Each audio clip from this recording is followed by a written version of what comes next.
ఆంధ్ర రాష్ట్రంలో అగ్ర నటులు చాలా మంది ఉన్నారు. ఆ నటుల నుంచి నటులు చాలా మంది ఉన్నారు.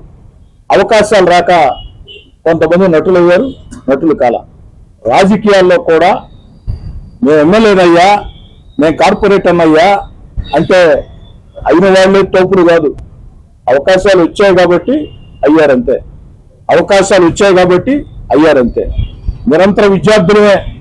ప్రజల్లో వెళితే ప్రజలతో కాస్త ఓపికగా మాట్లాడితే అనేక సలహాలు వస్తాయి. వాస్తవం చెప్పాలంటే ఈ క్వాంటమ్ వ్యాలీ గురించి నాకు అంత అవగాహన లేదు. నిజాయితీ చెప్తున్నా. గడప గడప వెళ్ళినప్పుడు ఒక ఇంజనీరింగ్ పూర్తయినటువంటి పాప బయటకు వచ్చి చెప్పింది. నాకు ఆశ్చర్యం వేసింది. పాప నీ వయసు ఎంతమ్మా అని అడిగా. నా వయసు ఎంత అవుతుంది ఇప్పుడు 23 సంవత్సరాలు. కానీ ఆ రోజు జరిగినవన్నీ కూడా మా సీనియర్లు ఆంధ్రప్రదేశ్లో కంప్యూటర్లని ఎవరో ఊహించని రోజుల్లో చంద్రబాబు నాయుడు గారు ముందుగానే దాన్ని భవిష్యత్తు ఊహించి తీసుకొచ్చాడు. కొన్ని లక్షల మందికి ఉద్యోగాలు వచ్చాయి. ఈరోజు క్వాంటమ్ వ్యాలీ గురించి దేశంలో ఏ ముఖ్యమంత్రి ఆలోచన చేయనంత గొప్పగా మన ముఖ్యమంత్రి ఆలోచన చేస్తున్నాడు. అందుకే ఐ లవ్ చంద్రబాబు నాయుడు అని చెప్పని ఆ పాప చెప్పారు. నాకు నిజంగా ఆశ్చర్యం వేస్తుంది. ఓ శాసనసభ్యుడిగా ఆంధ్ర రాష్ట్ర ముఖ్యమంత్రి చంద్రబాబు నాయుడు గారు quantum valley quantum valley quantum valley అంటుంటే నాకే పూర్తి అర్థం కాల.